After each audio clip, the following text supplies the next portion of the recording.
hello, hello, hello, hello. Welcome, welcome, welcome to you all. Thank you so much for joining us today. For those of you who have attended one of our workshops or festivals in the past, I'm so grateful to have you back. For those of you joining us for the first time, welcome to the Art with Impact community.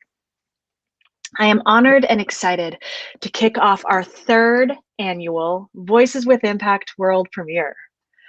My name is Carrie McQueen, and I am the founder and executive director of Art with Impact.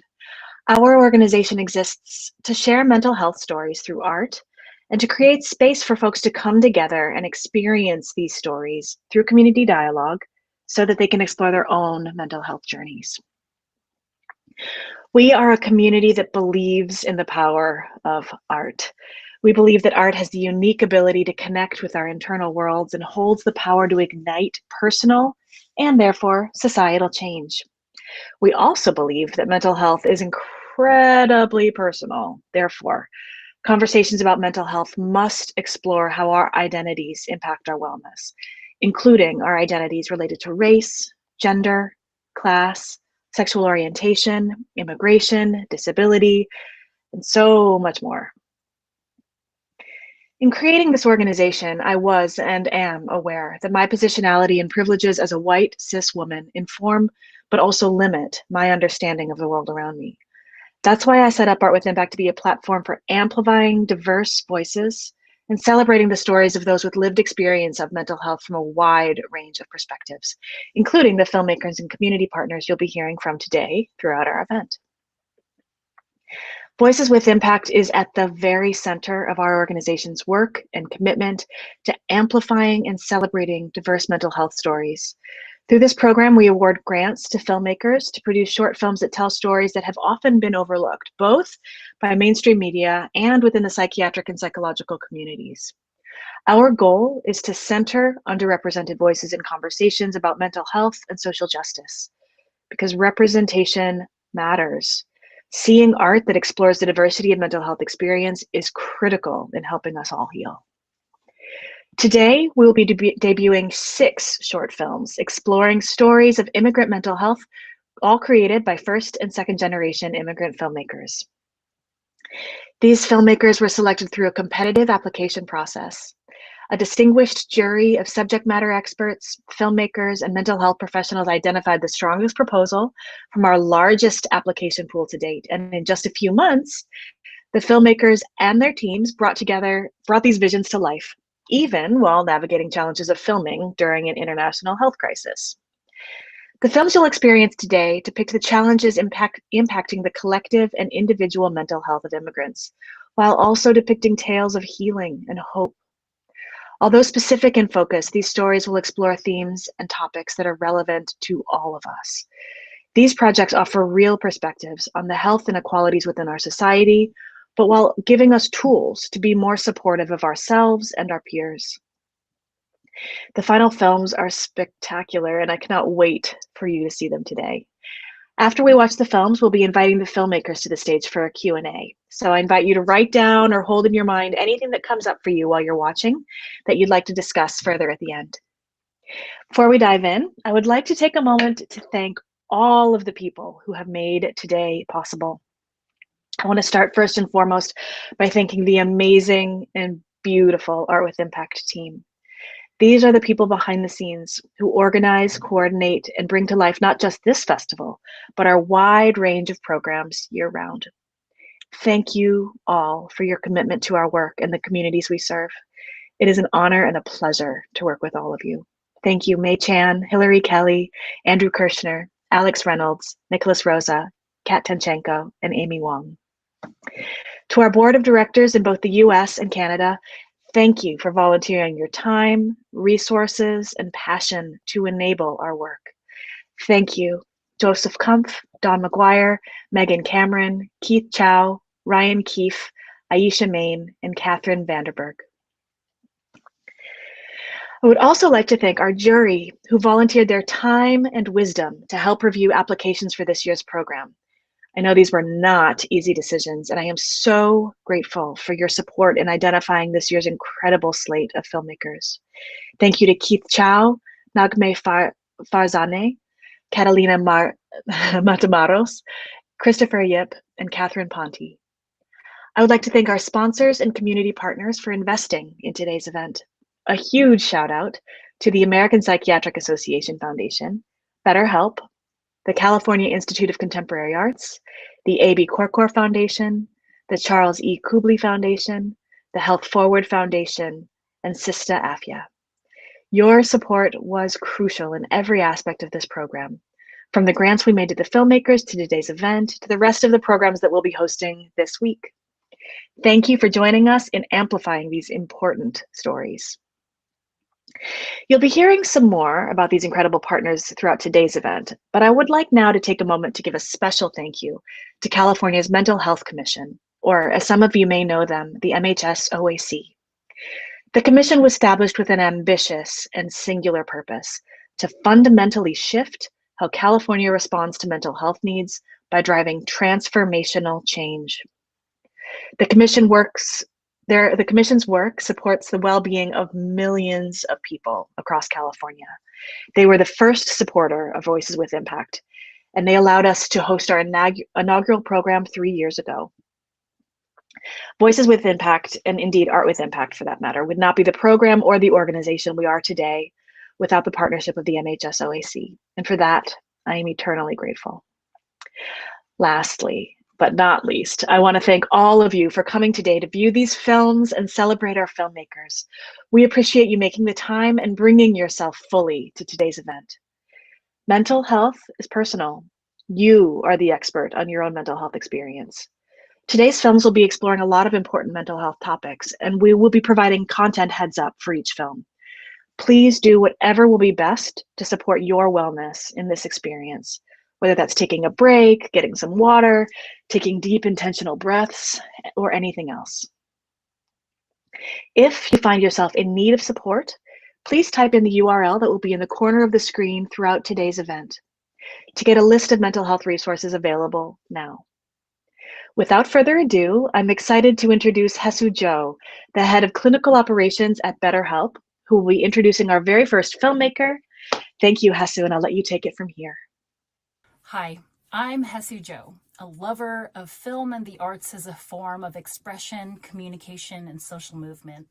I'm also a licensed marriage and family therapist and head of clinical operations at BetterHelp, an online platform connecting licensed therapists like me with people all around the world like you. Part of our mission is to make therapy more accessible, and part of access is knowledge. Mental health and conceptualizing how to care for it are pretty new ideas and mostly Western notions. Our hope is to reduce barriers to entry for care, and that includes making therapy more inclusive and culturally humble. I am a child of immigrants. I was born in the US and I'm an American, but my outward appearance and existence in a yellow body don't always communicate that right off of the bat. Assumptions are made about me and my life story given my name and what I look like all the time. I have vivid memories of wanting to change the color of my hair or the structure of my nose, cheeks, and face, and yes, of course, my name, because of the bullying and being made to feel othered. At home, my parents tried their best to instill language and culture in me, but I was never Korean enough for my extended family, and I was and am still called the American. I often feel like an outsider with the folks that I am closest to. Outside of the home, I can't tell you how many times I've been asked where I'm really from, or if I could maybe answer some questions on behalf of all Asian people. Censoring pieces of who I am and denying authentic self-expression to help others around me feel more comfortable. This was the beginning of my own depression and anxiety and the start of my journey towards understanding and addressing mental health concerns in the Asian diaspora. Something that's fairly new in the world of Western therapy is treating the condition that is being the child of immigrants or being an immigrant yourself. There are unique sets of challenges and mental health concerns that come from feeling like a fish out of water for much of your life. I'm honored to introduce the next creator, Emily Chung, who is a short film director based in the UK.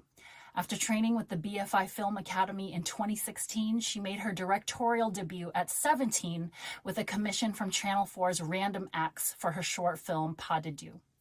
She's since gone on to direct a variety of projects from social media commercials to narrative shorts, including Underwire-nominated Walk of Shame. She has also worked as a young reporter for Into Film and is currently working as an in-house runner at Sister, an independent production company. I would personally like to thank Emily for bringing the story of living in limbo to life.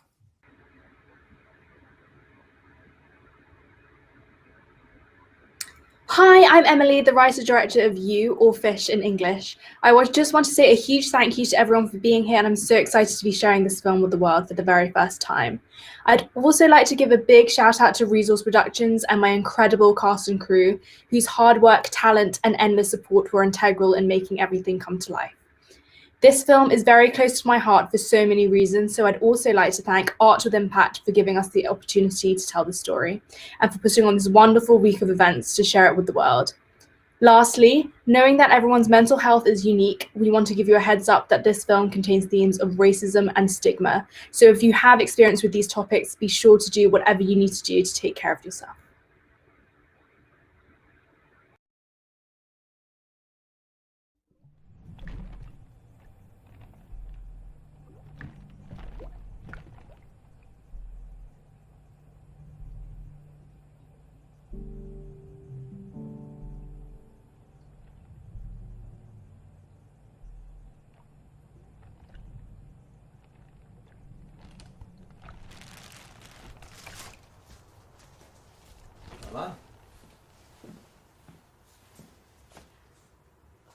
恭喜發財，身體健康。乖啦，新年快樂啊！學業進步啊，阿女。唔該，爸爸，恭喜發財。身體健康，心想事成啊！多謝。Remember? 唔該 is when someone does something for you. Daddy just gave you a gift. 咁咪唔該多謝咯。喂，講咩啊？講笑啫。教壞晒。Hey, you know that new girl? From China? Yoko, I think she's from Japan.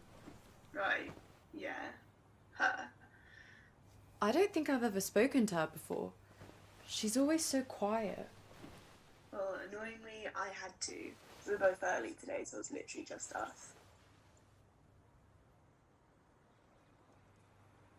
So, what was she like? What did you say? What else? Ni hao.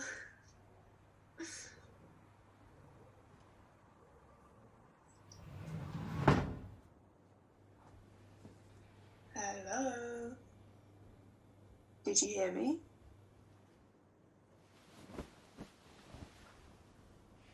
Could you hear me? Yeah. You're being weird. What's up? It's just, that was a little racist. What? You can't actually think I'm racist. We're friends, aren't we? Yeah, sorry. I shouldn't have said that. It was just a joke. It's not really something to joke about. Sorry. She is kind of weird though, isn't she? Yeah.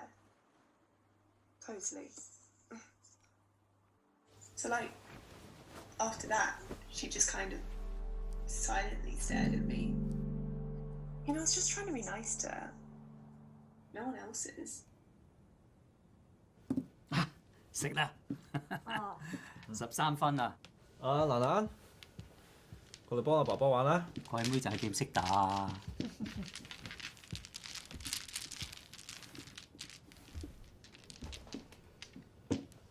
請。Tang. 請。整。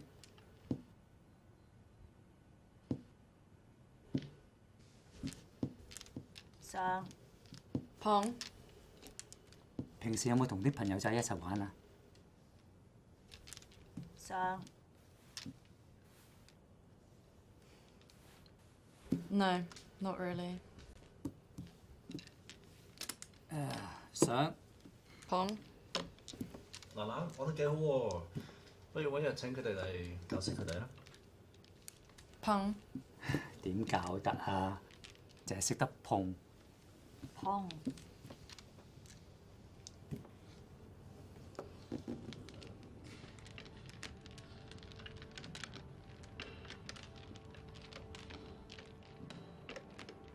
實嗱，睇下成手都係碰牌，梗唔識睇中文啦。想做第啲糊都唔識做咯。唉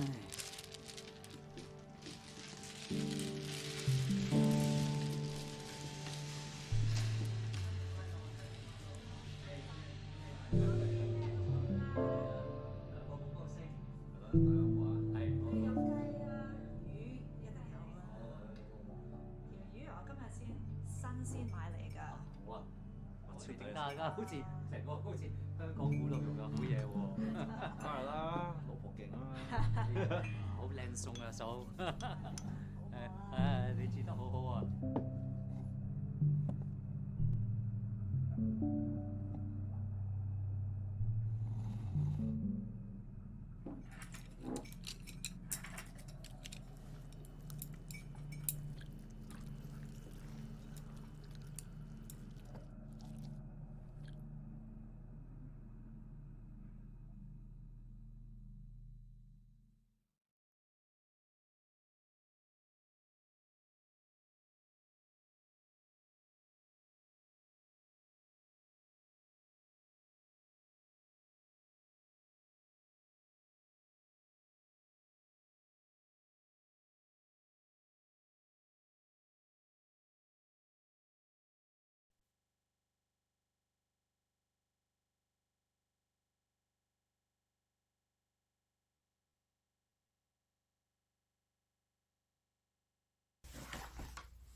！Hello everyone, my name is Keith Chow. I'm a member of the board of directors Art with Impact Canada and also one of this year's juror.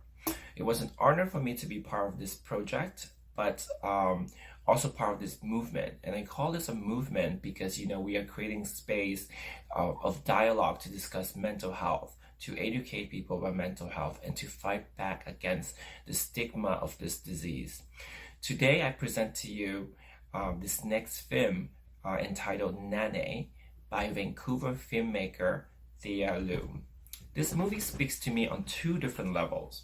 The first being the immigrant experience, but specifically the experience of Asian immigrants leaving their home to seek a better life for themselves and their families. Growing up in Canada, I was very much aware of my parents' hard work, but did not have an understanding of the level of sacrifices that they have to endure when leaving Vietnam to start a brand new life in Canada. The combination of a new culture, language barriers, and discriminations have made life difficult, but they did their best to shield my sister and I from all of this. With the ongoing pandemic and the rise in anti-Asian racism across much of the Western world, many younger generations are grappling with this issue for the very first time.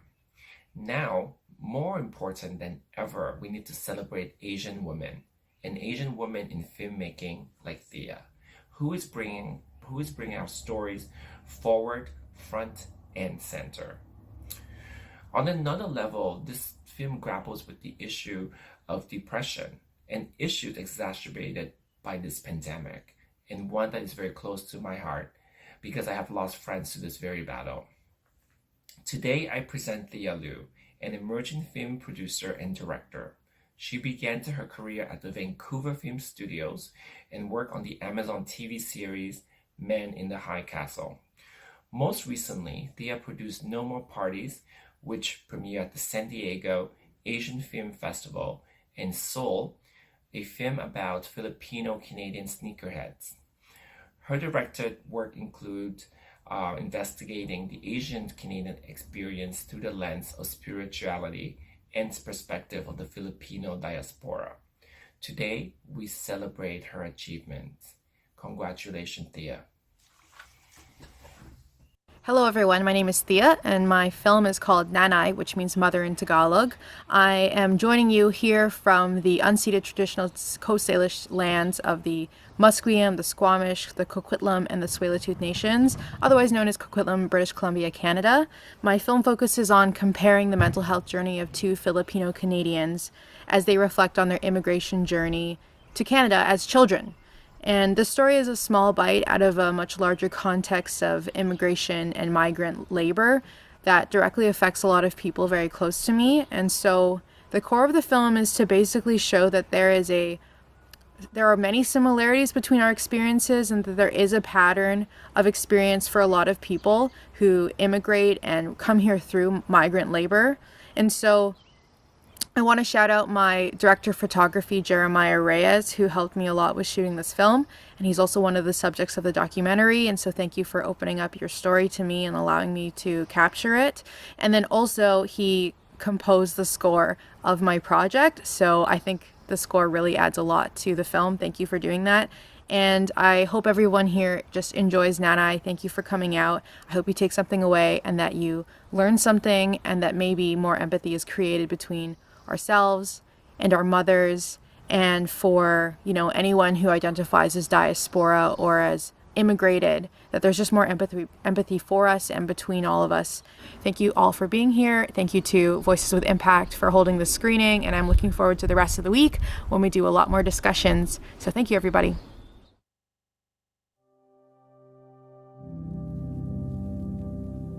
And it was magical, I guess, when you're such at a young age, you're like seeing this thing you've never seen in your whole entire life. And it's really cold, and I remember my mom putting a jacket on me and my brother. I remember it was at school. I remember opening my mouth just to eat a snowflake.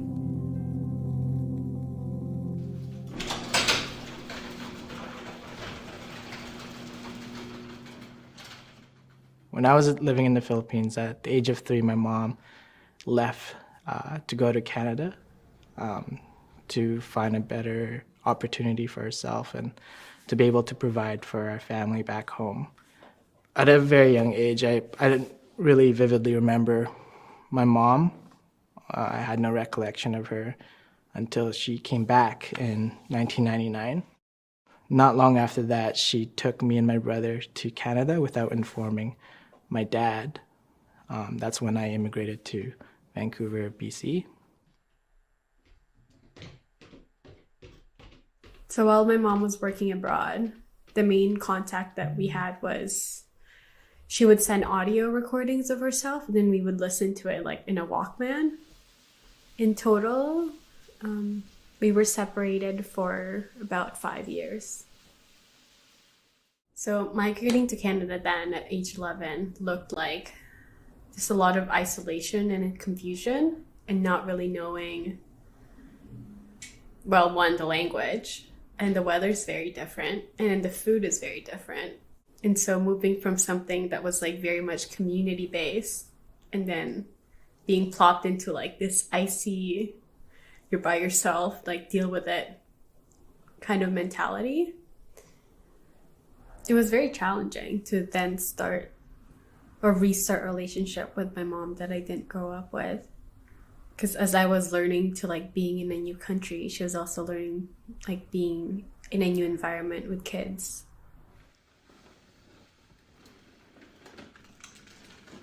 A mom's absence could really affect one's life, and that could cause some emotional issues. I believe that's what happened to me. That much of my depression stems from my separation from mom for the first few years of my life. When I moved here in Vancouver, I was very close with my mom. I think this was the years that we were trying to catch up, but now I am not as close as before because I feel like a portion of it could be that my mom immigrated here in Canada and started a new family. I didn't really know what it was or what depression was or what mental health was. since back home it was very much like, pray it out and you'll be fine. I definitely resented the fact that I didn't know about my little brother. Because that's like a whole sibling that I didn't know the existence of. And it was never really addressed or talked about. But it's like the norm to just bottle things up and put it in a box and never talk about it. When we first arrived, that's when my brother and I found out that we have a stepfather and a half-sister. So growing up, I was confused and not being able to understand what just happened between my dad and my mom. But I'm really happy that I'm very close with my siblings now and that things have been improving in my life. Me going to counseling has helped me tremendously. It's helped me realize a lot of things in my life and that I can finally let go of the past and how my family situation was.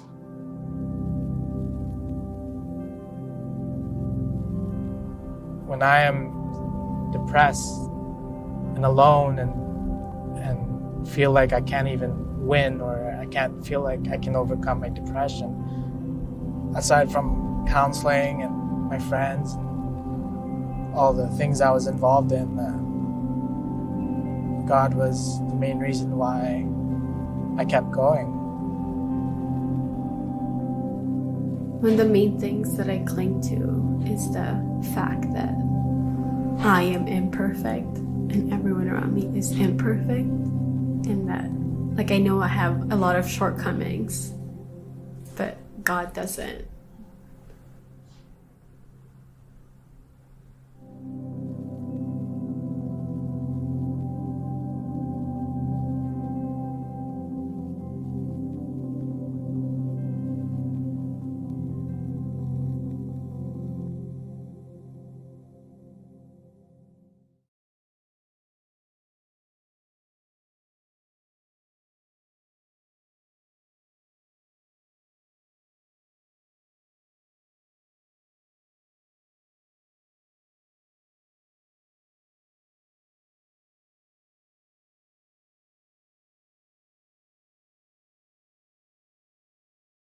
We are the APA Foundation.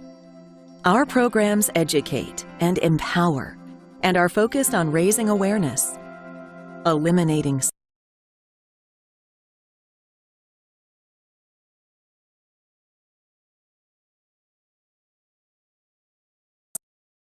We are the APA Foundation. Our programs educate and empower and are focused on raising awareness, eliminating stigma, and improving access to mental health care where you live, learn, work, and worship. We support the mental health needs of underserved populations and work with schools and employers, and with judges, county officials, and faith leaders to educate and promote mental wellness. We invest in the future leaders of psychiatry and mental health care. We support research and training to improve care. We preserve the history of psychiatry. And finally, we lead partnerships to address public challenges in mental health. Join us in our vision to promote a mentally healthy nation for all. And learn more at our website at apafdn.org.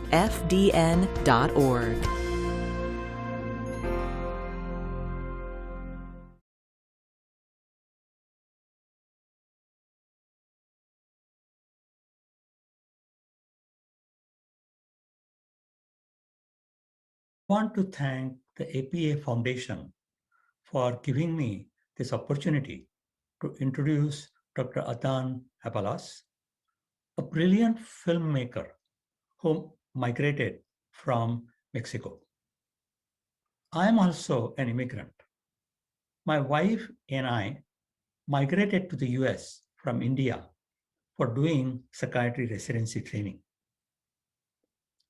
We had read a lot about the US when we were in India, and yet the first year here was a major culture shock.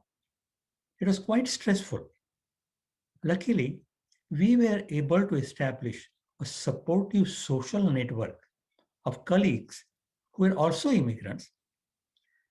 They had come from different parts of the world. So we differed in the country of origin, religion, mother tongue, and yet we formed a common bond because of our immigrant experience, as well as through resilience, optimism, empathy, and compassion. As a psychiatrist, I found that many of my patients were also immigrants, and they had to file the dual stigma of being an immigrant and having mental illness. Some of them couldn't establish a supportive social network, but some others did, and they succeeded in overcoming the various barriers. We need to hear about them. We need to see them in films. And that is what Adán Apalos does. He was the second of 11 children in a Mexican labor worker family. He wanted to go to college, but his school counselor told him that he was not the college material. But he pushed and he succeeded. He went to Fresno State, where he double majored in Chicano studies and art. Later, he went to University of Southern California, where he got a PhD in film theory. Today, Adán works on what are called nacho films. These are old, low-budget Mexican movies that are frowned upon by upper classes. But Adán gives them new meaning. So please welcome Dr. Adán Apalos. Thank you. Gracias. Thank you so much for the intro. I want to first of all welcome all of you and thank all of you guys for joining us. I can't even begin to think about all the people to thank, but I want to first of all thank Anoop, our producer. He's been working with me for many, I would say now a few years. Anoop has been amazing at bringing our vision to the big screen, or now this kind of screen. Adrian, our editor, Joaquin, Yolanda, and the great, Juan Felipe Herrera, the poet laureate. Also, I want to, thank the voice that we hear in the background of our film, Leo, which I think he adds so much value to what the message we're trying to send out. And at the end, I want us to be grateful for what we have, and also know that the countless people that are part of our films that are named for various reasons. I want to acknowledge them and thank them, and also just want to thank you all for joining us and for me and us sharing this little film that I think is significant to our communities. Gracias a todos, y si es algo que les puede ayudar, aquí estamos para ayudarlos. Aquí estamos. Gracias. Thank you.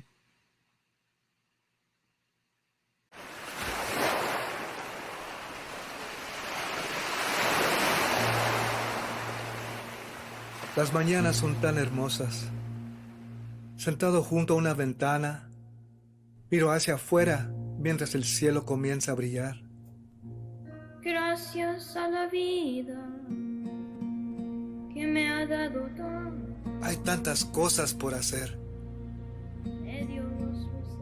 Me sonrío, pero qué triste me siento, porque ahora estoy despierto un día más.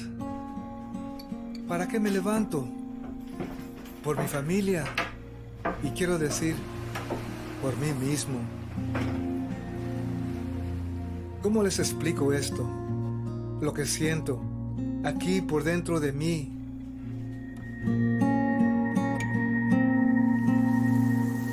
Si tuviera una pierna quebrada, la gente se sentiría triste y con gusto me ayudarían. Pero lo que siento, lo que se rompe, está dentro de mí. Nadie puede verlo. Y la realidad es que nadie quiere verlo.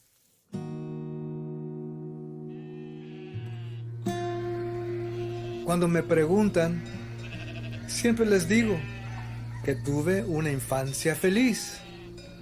Mi mamá fue una gran mujer, siempre dándonos su amor. Y mi papá, bueno, yo me parezco a él, porque él era un poco más complicado. Sufría de algo, siempre luchando, pero al fin encontraba su compañía en la botella. Cuando tomaba era divertido, pero cuando no, todos pagábamos un precio muy alto. Aquí lo traigo por dentro, el recuerdo de ese día. Mi papá estaba feliz. Recuerdo la música, el baile, las carcajadas y luego, con el pasar de las horas, se puso más y más triste. Se quitó el cinturón y bueno, todavía pues puedes verlo en mi pecho. Ya no me duele el golpe, pero esta otra cosa que todavía traigo por dentro, todavía me rompe.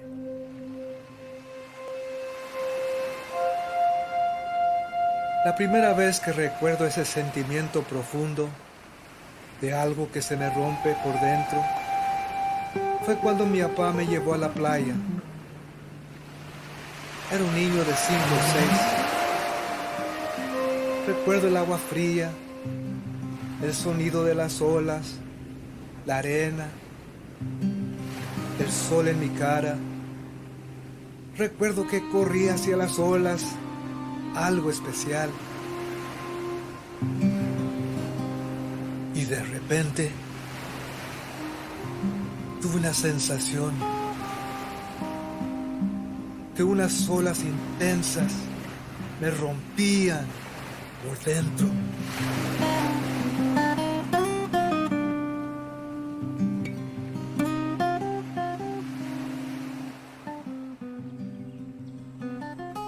Mientras esté aquí, seguiré luchando.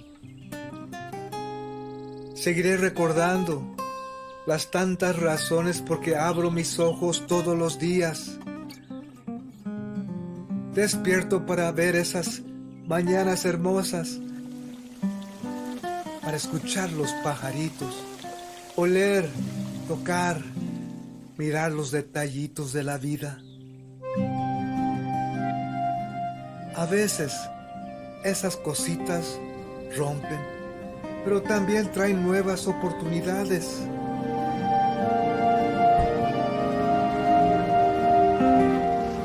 Y el canto de todos es mi propio canto. Doy gracias por todo lo que tengo. Doy gracias a mi vida.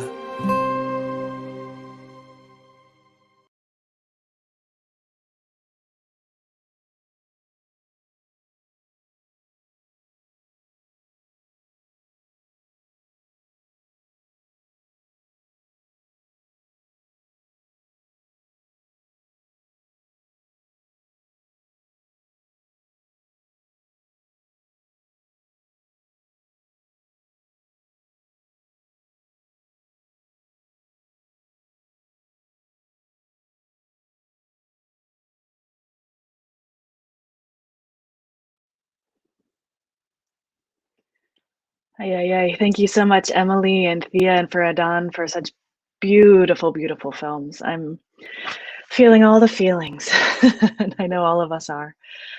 I am honored to introduce our next performer, Ray Zaragoza. Ray Zaragoza is a Japanese-American, Mexican, Indigenous woman whose vibrant intersectional identity inspires her work as one of the most politically relevant artists of our time. Ray's work explores her journey of coming into her own in a country where for many simply existing is political. Ray is a galvanizing presence. She's a self-assured artist making music to fight for, represent, and celebrate those left out too long outside the spotlight. Without further ado, I'm delighted to invite Ray to the stage.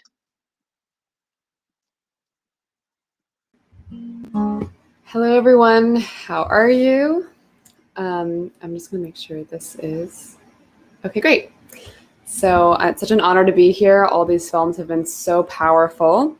And I'm going to start with a song called Change Your Name, which is a song about my mother's immigration story from when she moved from Japan to the United States.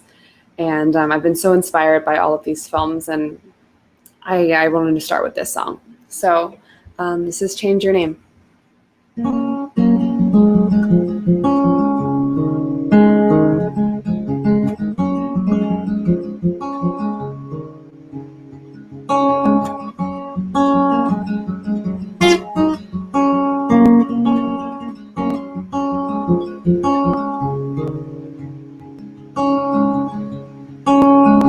On a boat from Japan, 5 stitches in my head, to America to meet my dad. Holding on to paper dolls, different food and different talk. I wonder if I like this new land. Holding on to what Mama said to me. They may change your name, they may change your name to something they can say, but you're gonna be okay.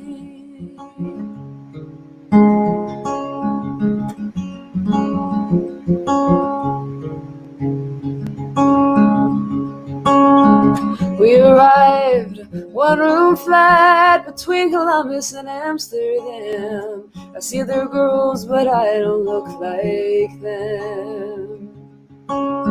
Papa opens up a store, selling smokes and trinkets from back home, searching for some form of American dream. Holding on to what Mama said to me.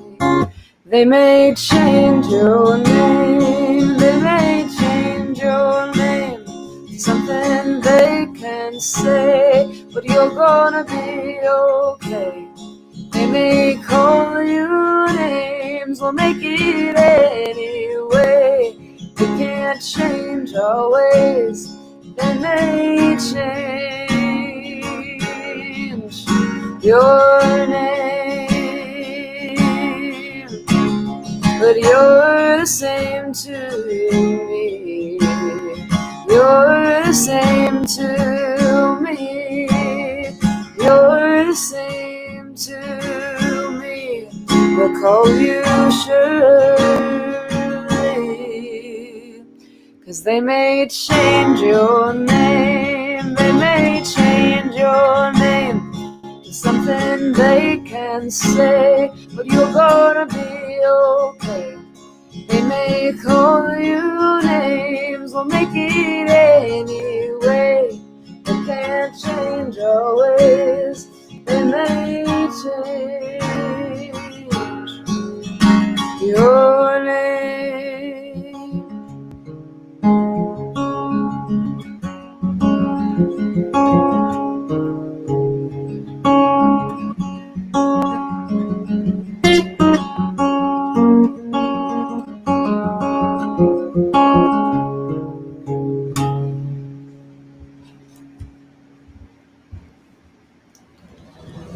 Thank you, everyone. That was Change Your Name. And I'm going to play one more song for all of you. Again, my name is Ray Saragosa, and you can find my music wherever you listen to music, Spotify, or my website. It's rayzaragoza.com. And it's been an honor to be here performing, and I'm very excited about all the films being screened today. And this last song I'm going to play is called Fight Like a Girl. Oops. And this song is really about honoring our ancestors. I come from a very mixed racial background. My mom, is an immigrant from Japan and also Taiwanese, and my dad is Mexican and Native American. And so I think it's really important to honor our ancestors on all sides of our family. And so this is a song about all of the feminine energy that guides us through our ancestors. So this is Fight Like a Girl. Thank you so much, everyone. Enjoy the rest of the program.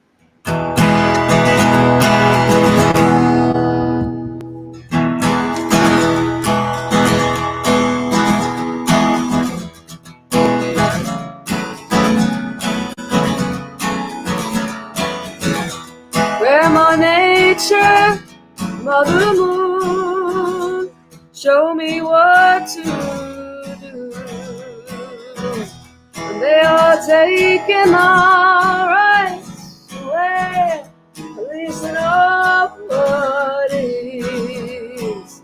Easy, easy we go. It's repeating on and on.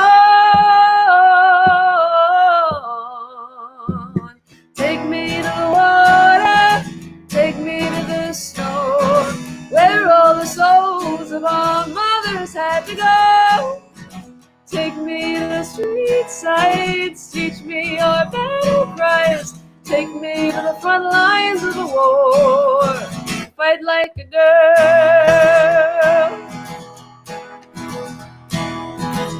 Send me knowledge, send me peace, from where you are fighting.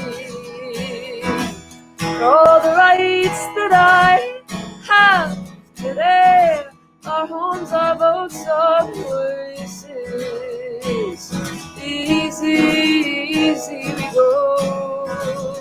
It's repeating on and on. Take me to the water, take me to the snow, where all the souls of our sisters had to go. Take me to the street sights, teach me our battle cries. Take me to the front lines of the war, fight like a girl, fight like a girl, fight like a girl, fight like a girl.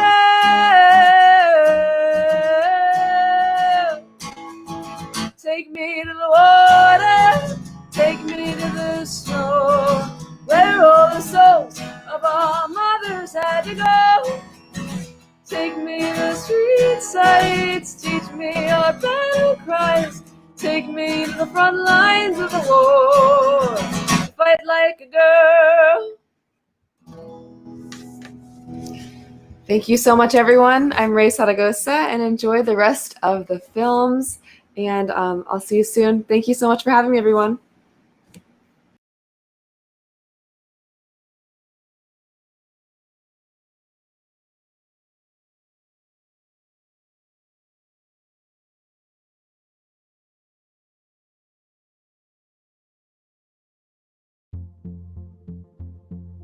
Hi everyone, this is Shuo Chen. I'm a commissioner on California's Mental Health Commission.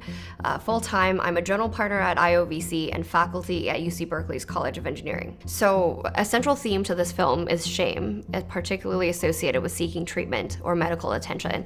This film is extremely important in my opinion because it creates a safe environment for a much needed conversation addressing shame and stigma that's oftentimes associated with mental health related conversations. You start the film by seeing the protagonist initiate a conversation with her mother, conversing with peers and people who better understand where she's coming from, and trying to reconcile with her mother in the process.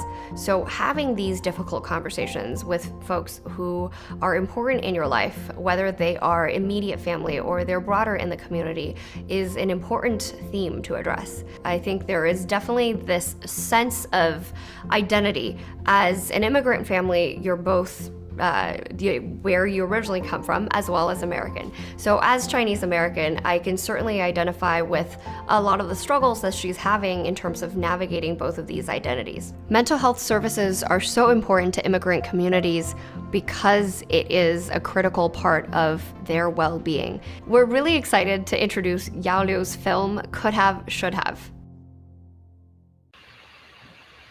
Hello. Thank you for the intro. My name is Xiao Liu and I go by Yao. I just want to thank everyone for coming, and I'm truly grateful to Art with Impact and the people who have supported me to make this film happen. My film is called Could Have, Should Have. My film explores the irreconcilable gap in a generational and cultural sense between mother and daughter. And my hope is that with this film, it could encourage more open and honest dialogues within families. And although these conversations may be difficult and painful, I hope this film could serve as a reminder that love can be the foundation for all communications. And knowing that everyone's mental health is unique, I want to give you a heads up that this film contains stigma. So if you have any experience with this topic, please be sure to do whatever you need to take care of yourself. Hope you enjoy the film.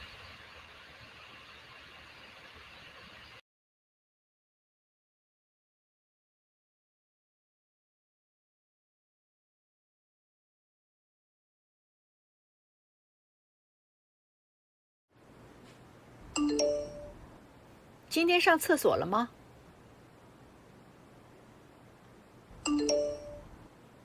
我昨天没上大号，唉，最近水果和蔬菜都吃得不够多。怎么还不睡觉？这都几点了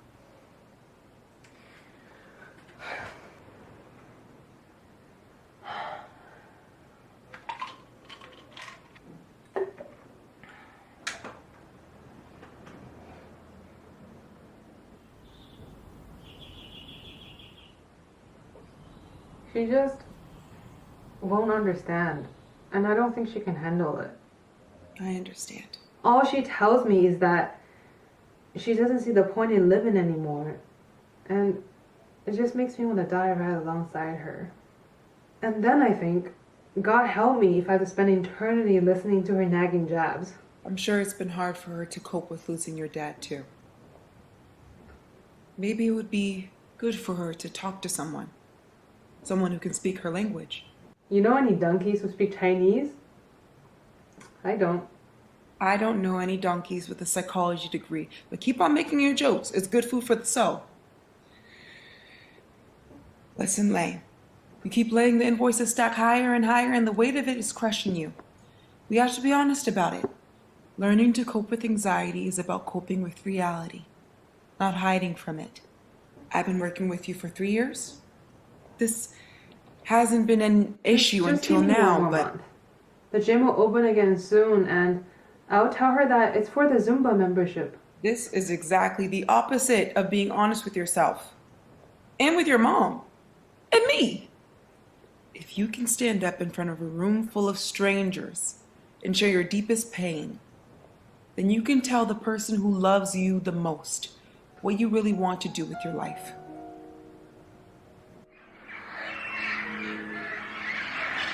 Hey, 你是不是又吃芝士冰淇淋了？看你的脸呐，又胖了一圈。你可不要像那些傻乎乎的老美出去啊！最近就是因为疫情，总是困在家里。哎，你说吧，你今天什么事啊？是不是有缺钱了？你工作赚的钱还不够你花吗？我辞职了。什么？辞职了？这开什么玩笑啊！好端端的怎么把工作给辞了呢？因为我讨厌我的工作。那有什么？不就是一份工作吗？没人在乎你喜不喜欢。可是我在乎。你把我送出来，不就是想让我看得比你更远一些吗？你是什么意思啊？不是你一个人失去了最爱你的人。你的意思是，你要回来陪我？不是，我是说，我想去做喜剧。什么？那是干什么的？就是站在台上表演，开自己的玩笑，把观众给逗乐。那能赚多少钱呢？我想做喜剧不是为了钱，所以你是想让人家免费看你笑话？那又怎么样？人家不管给不给钱，我的生活本来就是一个笑话。你就是这么看待我帮你安排的生活的？我们牺牲了这么多，你就不能知足一些吗？不管跟你说什么，你总要回到这个话题。就是因为我没办法和你沟通，我才得和一群陌生人去说，和我的心理咨询师去倾诉。心理咨询师？你还有什么瞒着我的？唉，你看什么心理咨询师啊？你妈24小时都在这儿，你可以来找我啊，我是免费的。我就知道你会这么说，所以我才没办法和你开口。当初以为你到了美国，会有一个比我们更好的未来。我看你没什么未来。你看，我在你眼里永远都是不及格。我真的没有办法一个人继续活在这种痛苦中了。如果做喜剧能给别人带来快乐，也许我就不会总想着哭。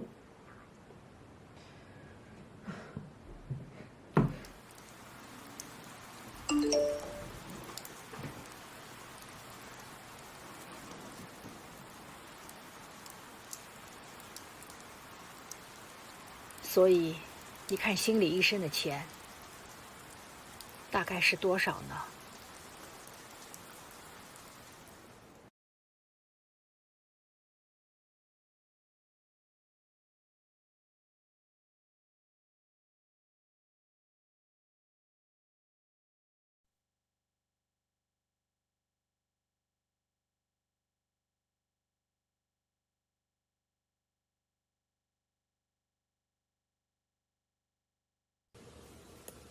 ？Hello everyone, and thank you for having me.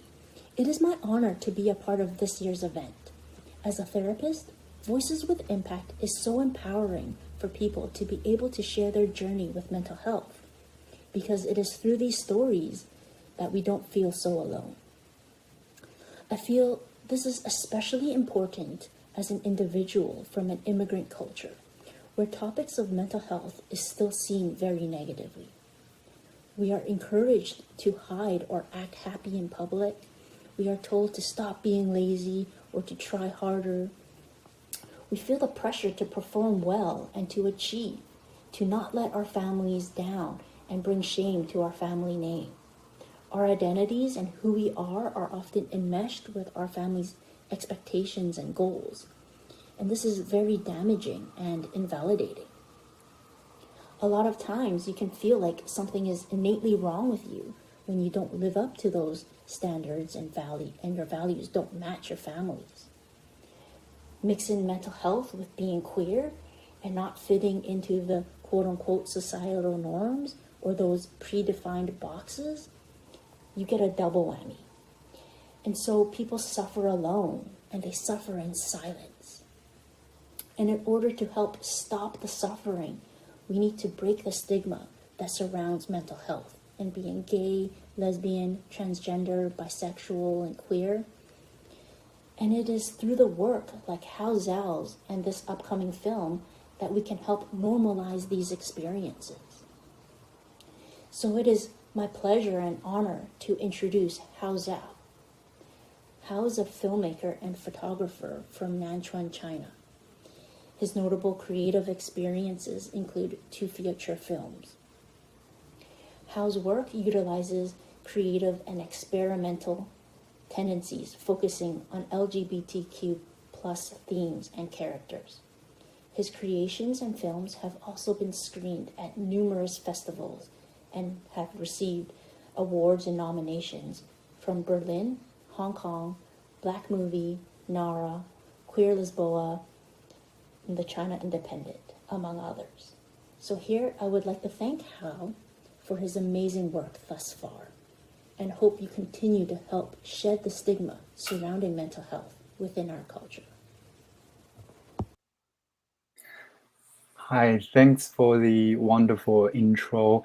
Hello to everyone out there who is viewing. My name is Hao Zhao. and I'm a filmmaker, photographer, and actor. I was born and raised in a rural district of Southwest China, and now I'm living in the Midwest of the United States. It is a great privilege to share with you my personal story through the film Frozen Out. My film explores the idea of feeling adrift in a foreign land and the emotion experience of loss. I would like to thank everyone at Art with Impact and their supporters, and I'd like to thank my producer Tyler Hill and the talented crew who helped this project, which was often challenging to film. Just as a content heads up, my film briefly makes a reference to homophobic attitudes.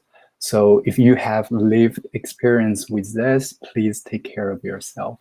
Thank you, and hope you enjoy my film.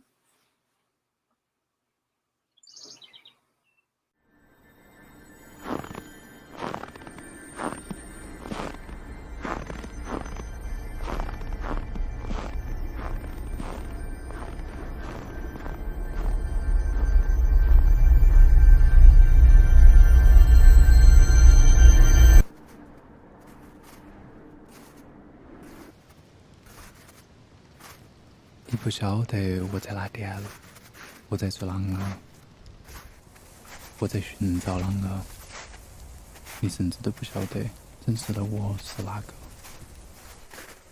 不公平是不是吧？我几乎晓得你的点点滴滴，你晓得的我只是一个模糊的轮廓，一团乱麻，半真半假。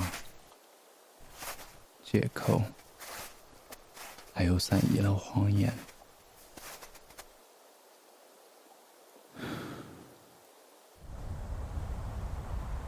我在哪里？我是哪个？我在找什么？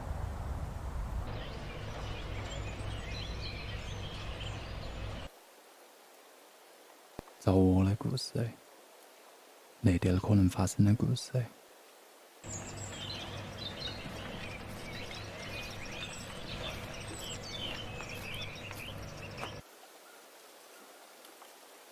哪点？哪点？我在哪点？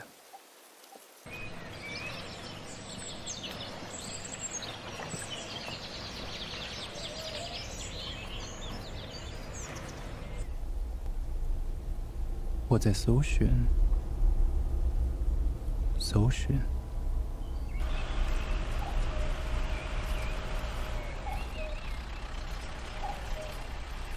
我们已经跟你说过很多次，不要给我们家里面抹黑，就像你哥哥那样。不要觉得男生喜欢男生，或者女生爱上女生，是有好特别。不要因为你有点忧伤，你就要玩消失。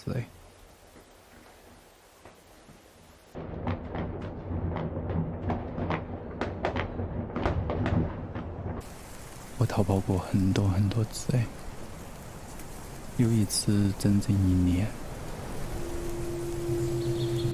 我当时比现在的你大不了好多。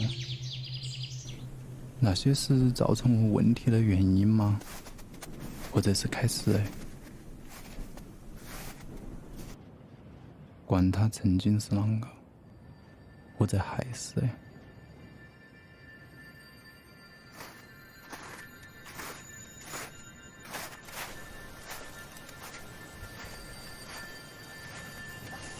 当然，最重要的是不要抛弃你的故乡。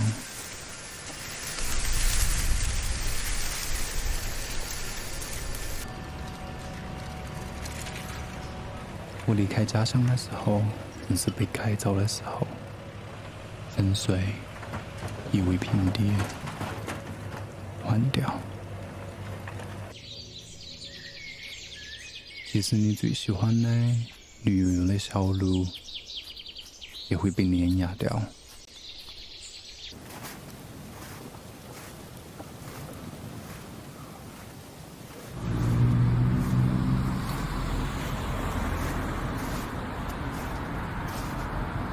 当我回来的时候，如果我还回的话，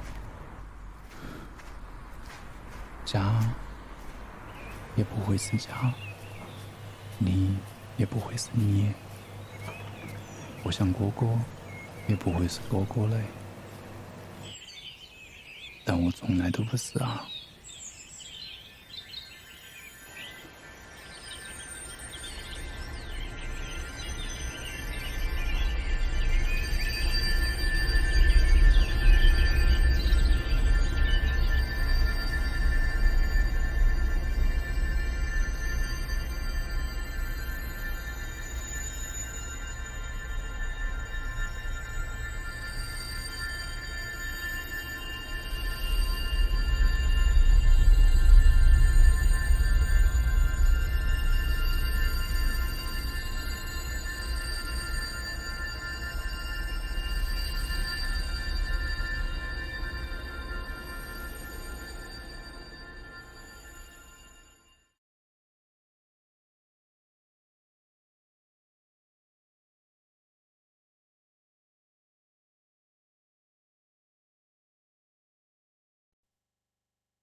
Things are hard right now, especially in terms of our mental health. We are going through a global health and social crisis that is creating new hardships while reopening old wounds, especially for our BIPOC communities. Our current predicament is forcing people to walk through past and current traumas, which are made all that much harder when we don't feel seen and we don't feel heard. To get through these hard times, we all must come together to speak transparently and authentically about our personal and collective experiences so that our challenges do not consume us. There are people who care. There are people who are ready to listen. Counselors are devoted to helping people overcome hardships and tragedies. As each person walks through the journey of healing, embracing the professional counseling is just as important as other areas of healthcare. BetterHelp is a leading therapy resource that offers a choice of counselors with a multitude of parameters. Log on today to access a safe space to begin the healing journey.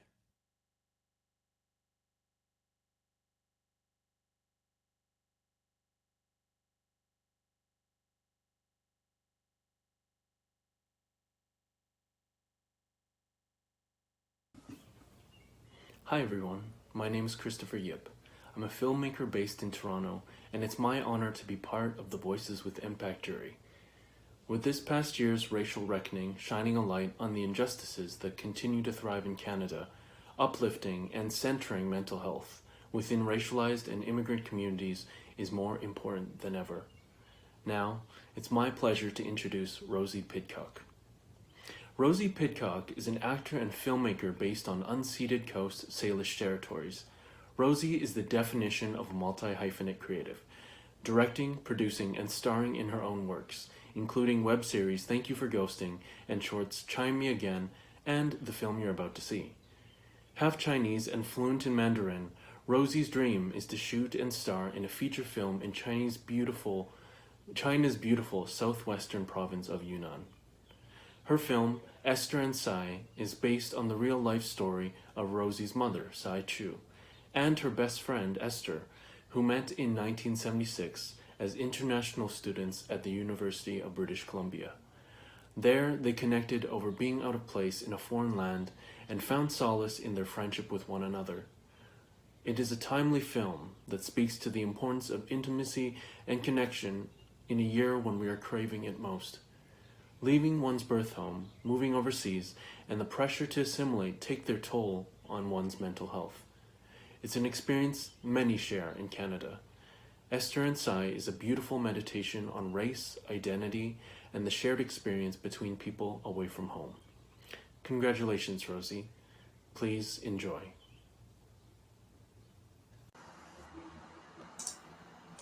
Hi, everyone. Thank you so much, Chris, for that generous introduction. My name is Rosie Pidcock. I am an actor and filmmaker, currently joining you from the unceded territory of the Coast Salish people, otherwise known as Vancouver, Canada. As Chris mentioned, this is the true story of my mom, who immigrated from Singapore, and her best friend Esther, who immigrated from Nigeria. And they were two of very few students of color in their class when they came to study as nurses in 1976. They formed a friendship that would span 4 decades and has always been an inspiration and a model for me in my relationships in my life. I lost my mom to suicide 4 years ago, and this was a turning point for me, not only in my understanding of mental health, but my decision to become an artist. I made this film in tribute to my mom and to all immigrant women who struggle with the impacts of racism on their feelings of self-worth. We chose to set our film in the 1970s, a time when there was an even greater stigma around talking about mental health and a lack of conversation and community like this one to heal together. Our film is based on true events, but the events you see in the film are fictional. Our film does contain depictions of racism, including microaggressions. So if these topics are triggering for you, please take care of yourself. I want to say a huge thank you to the entire Esther Inside community for standing behind this film since day one. Anissa, John, Jesse, you've been such an inspiration to me, and I couldn't have done it without you. Ivana, you are a gift from God, and I am so excited to see everyone watch you light up the screen today. And lastly, to my real life Auntie Esther, thank you for encouraging me to even apply to Voices with Impact in the first place. Lastly, Carrie and your team at Art with Impact, you have been so phenomenal to work with. Thank you for creating such a beautiful space where artists can grow and share. To the audience, I hope you enjoy watching this film as much as I enjoyed making it. Thank you.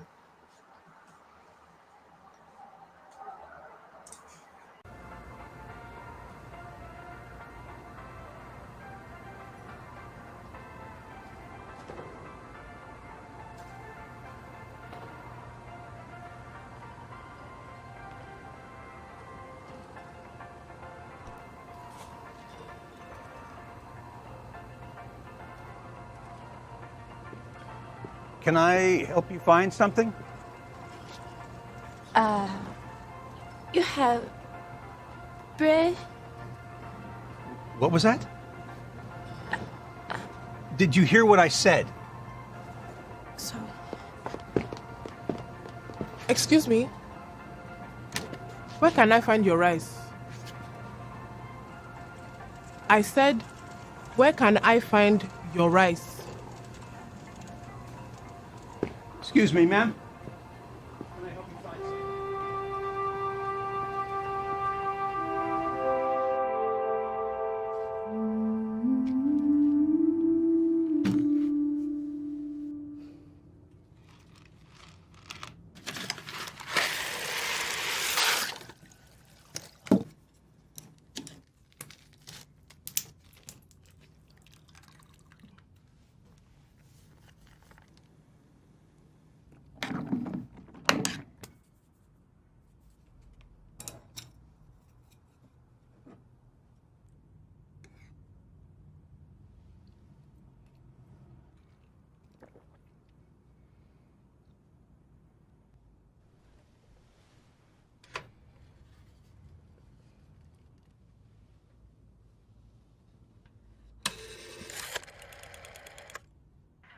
妈，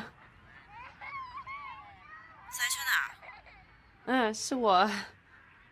Nri atọ gị ụtọ, ma onweghị onye na-ele ibe anya n'ihu.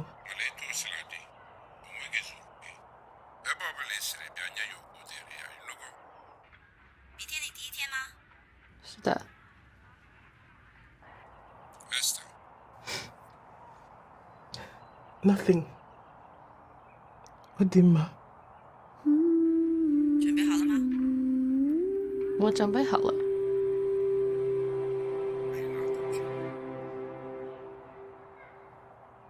Ana m atụ uche gị.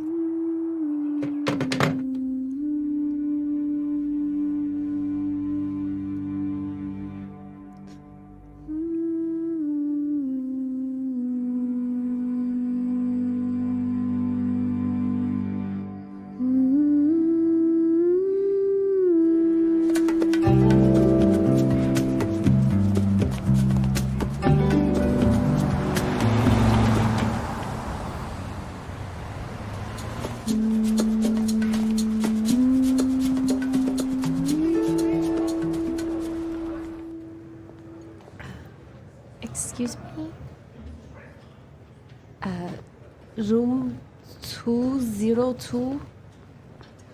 Students? First day. Okay, come with me. Okay, so wait here, and Angelica should be right up. Thank you. Okay.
This one? Okay, little finger.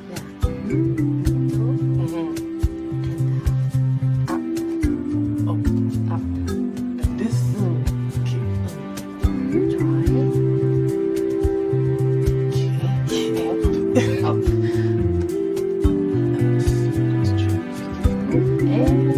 There we go.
I think I was muted there for a moment.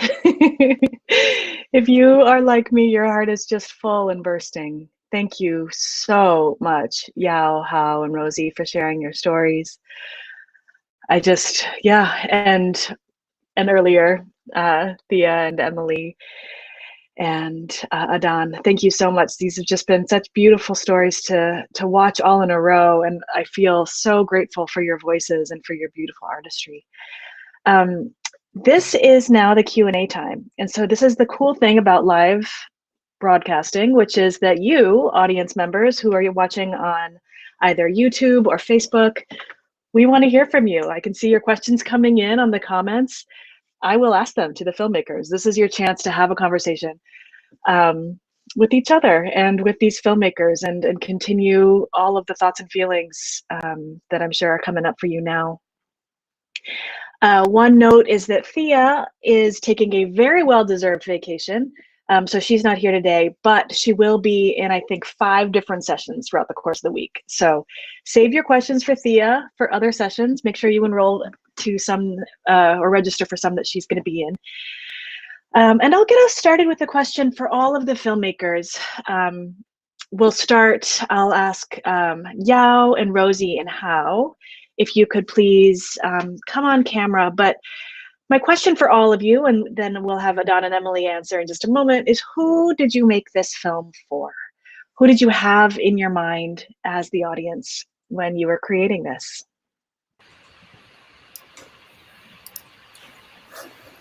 Hello. Hi everyone. Who wants to go first? Well, we just watched my film, so I'll go first. And I think I partly answered this question in my introduction. But I made this film not only for my mom, but for immigrant women. And it's a theme that we see in a lot of other films at this festival, including Thea's, for example. but immigrant women who came at a time when there wasn't like a whole lot of discussion about mental health, and who felt very lonely and very far from home. And so I'm hoping really that immigrant families could watch this film together, and second generation children like myself could really empathize with their parents, and start to more gently open up a conversation about what that experience was like for them, and how it impacted their mental health to this day. So that's who I made the film for. Cool. Well, so for me, on a personal level, I made this film to my little sister and to my family. It's supposed to be a film letter that I address to my family. I want to talk about something that I experienced in a foreign land, in a foreign country. But in a broader level, I guess I also made this film for every immigrant, for everyone who had a similar experience, who traveled from one environment to another environment, who is very different. Your surroundings, the landscape, seasons, weather. And also I made a film for the immigrant who feel like what I feel like. Maybe I can communicate better through art instead of through through directly communicating with them, because for me this is a more helpful and more important to communicate with my family. Yeah. Yeah, I would definitely echo with both of what you've said. I think this film, on a personal level, it's a dedication to my experience in the U.S. and also, my family in a way, like my communication with them. And I guess on a broader level, this film is also very much so for people who experience that sense of emotional distance and disconnection from the people that were supposed to be the closest, our family. And to quote Carl Jung, loneliness does not come from having not people about one, but from being unable to communicate the things that seem important to oneself, or from holding certain views which others find inadmissible. So I guess my hope is that, open that kind of channel of communication, and the result might surprise you.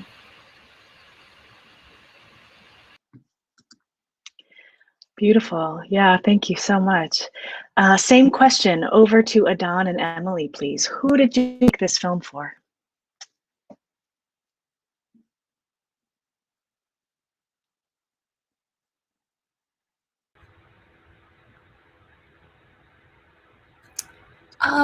Personally, I made it for second generation immigrants particularly, but not just immigrants, but also in general. I think the themes of kind of being pulled apart by identity are relatable to everyone. So anyone who's ever felt alone in their identity and their kind of duality. Gracias. I think, thank you. I think we made this film for ourselves, for myself, for our families, for our communities, for my brothers, for my sisters. I think for we deal with depression and anxiety and these feelings, and they're so taboo subjects in our community, in our family. We don't talk about it. We don't talk about the abuse. We don't talk about these things. So I think this film is I think at the end of the day, like a lot of our films are very personal. It's about us, and if it resonates, to others, that is more beautiful. I think it's beautiful that we could talk about that. I think that's why we opted to do it just in Spanish and not translating everything. So if you speak Spanish, then you'll be able to get other parts of the story that maybe you don't. So yeah, this film is for us. It's for me. Gracias. Beautiful, thank you. So my next question is to Emily. If you would just come back on in a moment. And the question is, if you could talk about how you chose to present the in-betweenness of identity in your film. I love that language. Good, that's beautiful. What choices did you make aesthetically and in the narrative? Oh, that's a good question. I think the main metaphor of the film is obviously the fish. I think I wanted that to really represent her feelings and that kind of cyclicalness of it.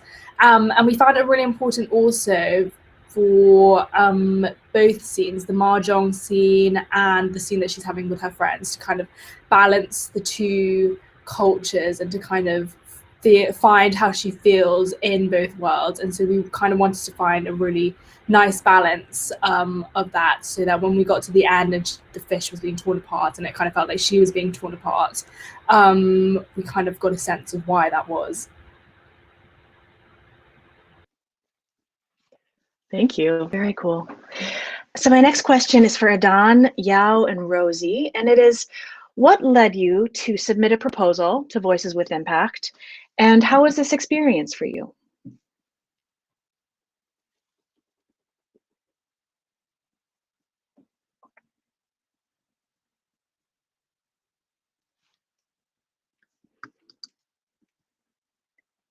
So yeah, again, this will be to Adan, Yao, and Rosie. What led you to make a short film?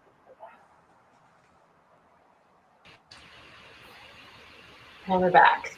Okay. I can go first. So what led me to make a short film I could submit to AWI, and how was the experience? Well, as I mentioned in my introduction, losing my mom was really the turning point for me in becoming an actor and becoming a filmmaker. So I wasn't working in the arts before, but I think is how expressed so beautifully. There's some things that you can share from your heart and from your spirit in art, through art, that can't be expressed with words. So I think I had long been having these ideas kind of floating around in my head and in my heart. And when I came across the opportunity and saw that it was specifically dealing with Black identity, immigration, and mental health, I thought this is too perfect of an opportunity to pass up. And I'm really grateful that Art with Impact has a program to take such vulnerable subject matter and turn it into art. Because not every sort of short film program out there would have that sensitivity and would have that support. So I would say it's been an incredible experience, not only engaging with Art with Impact, but with the entire family that was built around our film here in Vancouver. Yeah, making a period piece was always on my bucket list as a filmmaker. And so to be able to dive into the aesthetic of the 70s and bring that to life was something that was truly, truly a lot of fun.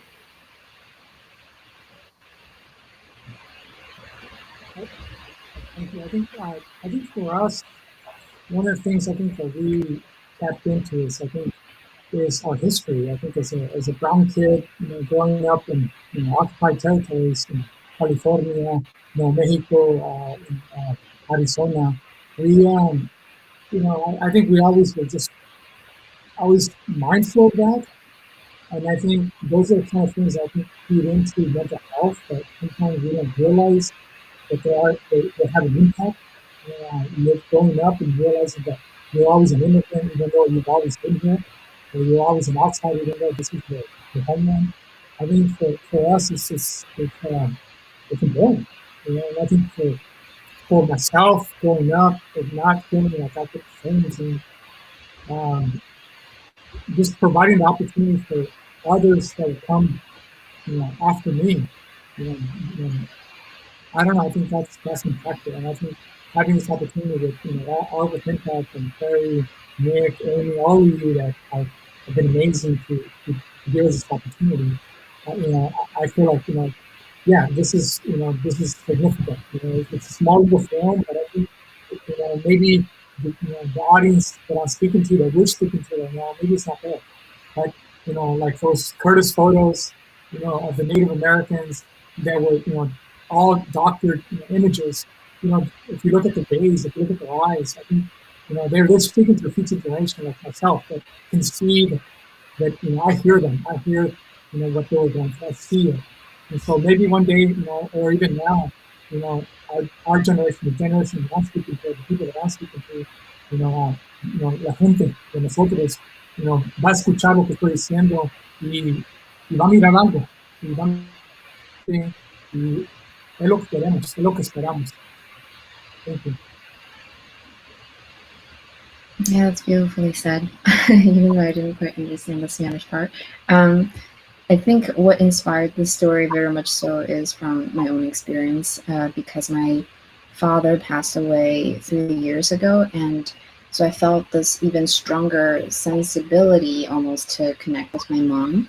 And having lived here in the US for 8 years and only being able to see my family almost once a year or sometimes once every 2 years, that physical distance and also that disconnection in time, because you don't really witness how each other grow, really made it difficult to have these more emotional or personal conversations that are important to have. So when I saw that there's this opportunity with Art with Impact, I worked specifically for immigration, and because of that kind of sense of disconnect, culturally and generationally, with my mom, and having had a conversation with her that was really difficult, and but the result was so surprising to me, how she reacted to certain things and how she even opened up herself. I think I wanted to share that experience with a broader audience in hopes that, that this kind of experience, that they're not alone. Thank you. So our next question is for Adan, if you would come back on, and Hao, Joe. There was a question from the audience that says, did you experience that part of your story that you wanted to tell was limited in the translation below? So it had started by saying, sorry, let me find it again. It was talking about how hearing your stories in your own languages was so powerful, but then the question is basically, was there a piece of your story that was limited by the translation, either the translation that was in writing or knowing that it was going to be translated? Hi, Adan. Yeah, I can go first. I think for me, the answer is yes, but also no. So yes means that definitely, I was speaking my local dialect. I wasn't even speaking Chinese, like Mandarin Chinese in the film, right? I'm from like southwest part of China. So even for like a Mandarin speaker Chinese, it's probably hard for them to understand what I'm saying. So they will rely on the English subtitles. And of course, there are something, missing through English translations. But I think I think I can communicate also through image, through the sound design, and also through, I guess, storytelling.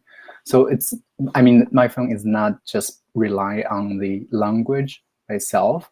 And I hope that's my goal to communicate with the audience, not just through my own language, but also through the visual language. So for me, I don't know. I guess the answer is yes and no, because the visual is universal. You can connect it with the visual no matter what. Yeah. How about you, Adam? First of all, I want to say beautiful film, to you, and it's so inspirational. I think knowing a little about Chinese cinema, at least the history of Chinese cinema, it's beautiful. And I think you add so much to it already. And to all the films in general, I'm really enjoying them. I think they're impactful. They're significant. I think they touch me in so many ways.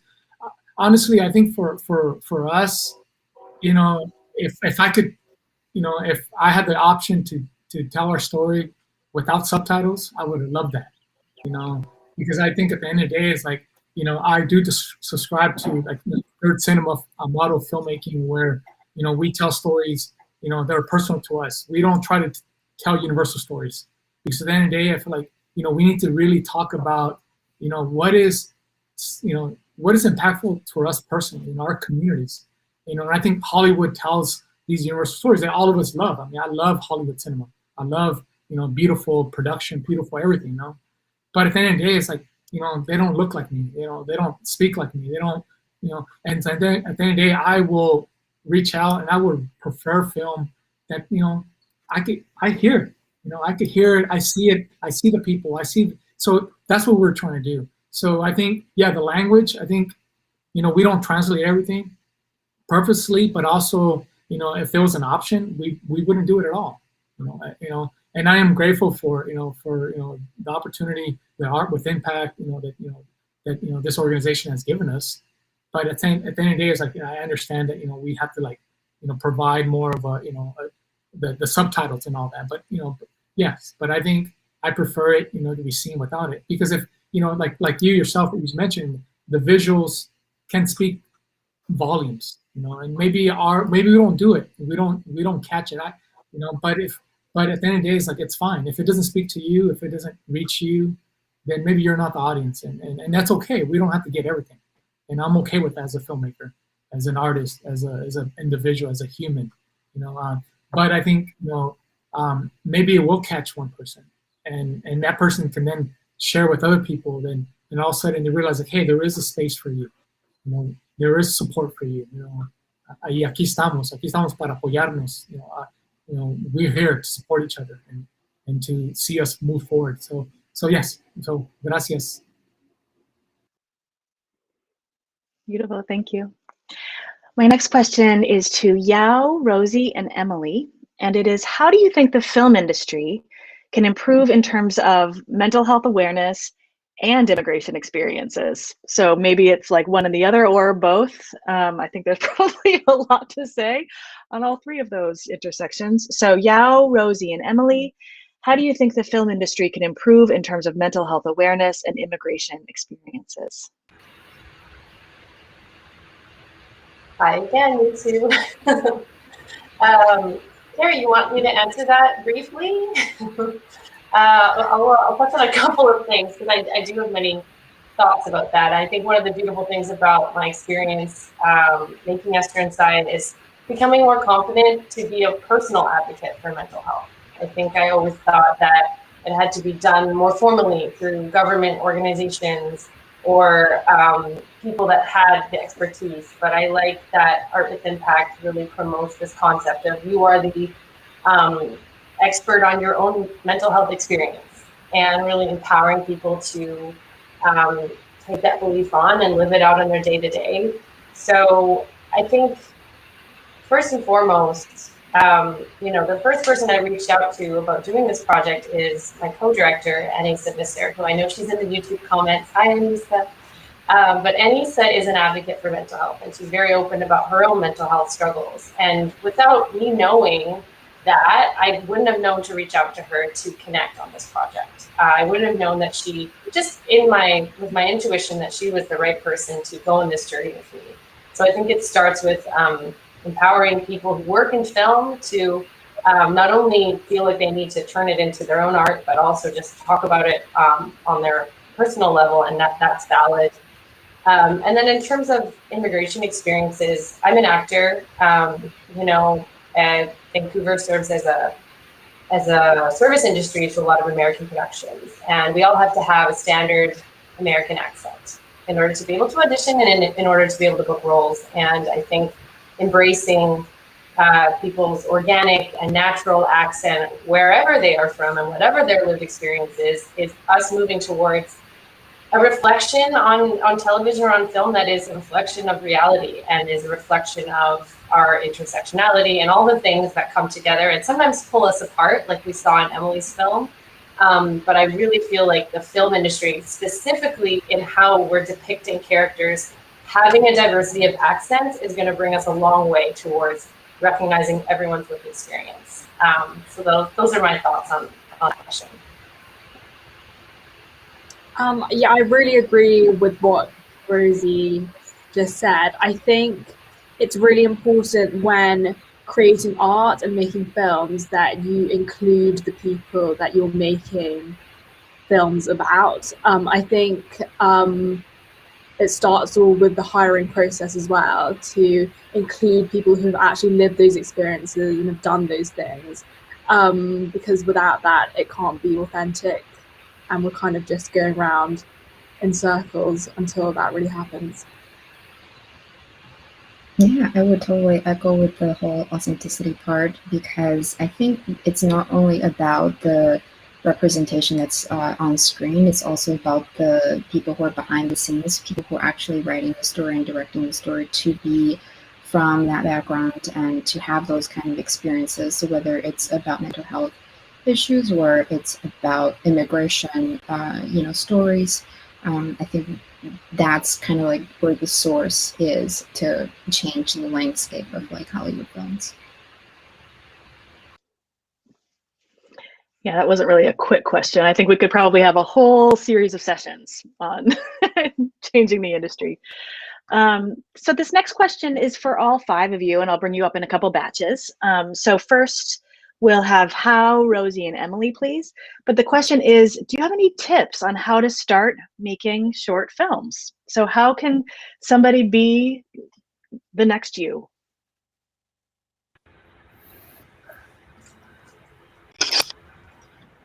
How to start filming short films? I think for me, my recommendations, I don't know, suggestion would be just take action. No matter what kind of equipment you have, cell phone, professional DSLR camera, or even professional cinema camera, whatever equipment you have, just capture your surroundings, take action and filming something. And then I think that's a very, very first step, and then you can start to work on your own content that you created. I think don't think too hard about, can I make a great short film or not? I think the most important part is to actually doing something instead of planning something, because I'm not telling you don't planning on something. I'm just saying it's hard sometimes when you spend so many time writing something and then plan something and then you didn't see the result.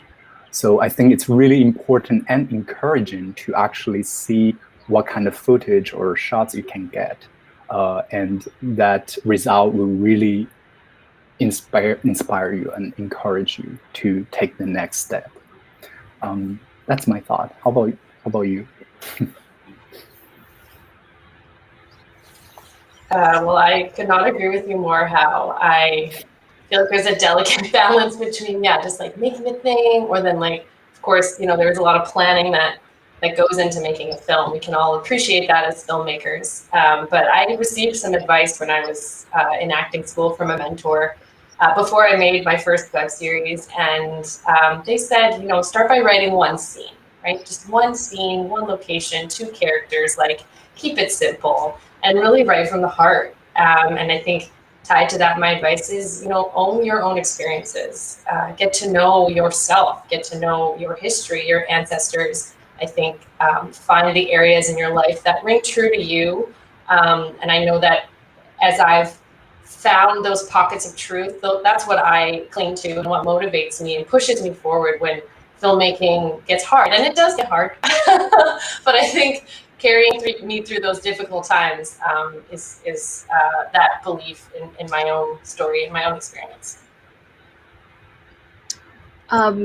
Echoing what you both said, I think filmmaking is very much a journey, and one that I'm still at the very start of. And I think it's just important to keep going. It doesn't matter if the first thing that you make isn't the most amazing thing, that it's never going to be.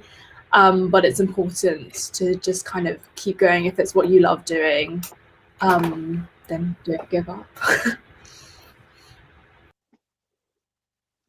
Absolutely. Thank you. That's great advice. Same question over to Yao and Dadan. Any tips on how to start filming short films, how to start making short films?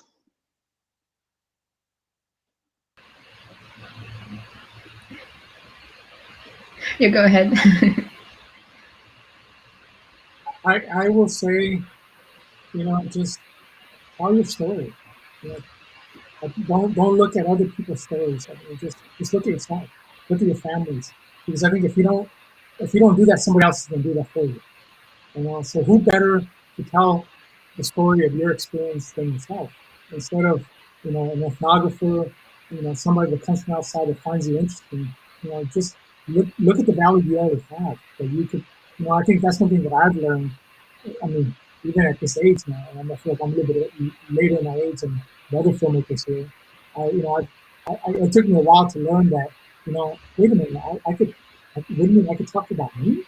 Like, I could tell my story. It's like I never knew that I could do it. I thought I found value in other people telling their stories. So I think that's one thing you could just look at yourself. Secondly, I think Robert Rodriguez, great filmmaker, Texan, Chicano filmmaker, says tell just 10 short stories. Really, it doesn't matter what they are. Just get them out of your system, right? And you'll realize that as you keep producing post 10 little stories, you're going to get to that story that you really feel like maybe that is what you're going to tell. So I could tell you just and that side. I think Anoop and I think we're at I think we're about 6 or 7, so we're almost there. So but I think just we're going to keep doing it, no matter what. So I think just keep doing that. There are opportunities out there, like there's small little grants. I think take advantage of those little grants. Just keep writing them. That's a lot of work. But know that there are people, like Art with Impact that will read those things, and that even if there's misspelling or typos or whatever they are, maybe they'll still see it. So don't get caught up with those little details. Just write it, however you can, and then there is an audience out there for your work. Thank you. Well said. I think for me, it also comes from this strong urge of wanting to say something, wanting to express myself, in hopes to connect with other people. Because if you think about film, it's not really going to be a film until it's being seen by an audience. And specifically for the film as a medium, I feel like if you have a story that cannot be told in any other way but film, with that visual sound and language, the dialogue and everything combined as a whole, I think you should definitely go for film. And really, because these days you can even film things with your phone. And I think some people might argue that the equipment is important. And I agree, but at the same time, I think it's the idea that's the most valuable. And there is also that kind of roughness, that less polished quality texture to whatever you're making that could even add to your film. Wonderful. So in our last few minutes together, I'd love to hear final thoughts and feelings from the filmmakers. So this has been almost a year-long journey. You had your ideas, you wrote your proposals. Today you got to share your films with the world. What's on your mind? Is there any last piece of information that you'd like to share, or a feeling that you're holding, or anything else that you'd like to share? We're going to do this in 2 batches. So first, Emily, Yao, and Adan. Last thoughts and feelings from you. I just feel really grateful that the film is finally out there. Everyone in the cast and crew worked so hard to make it, so I'm really glad that everyone's going to be able to see all their hard work come to life.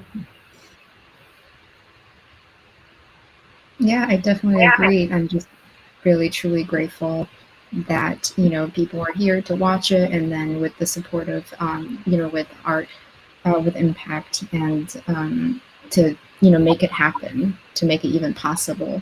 And I'm just truly grateful and really excited to see how it unfolds.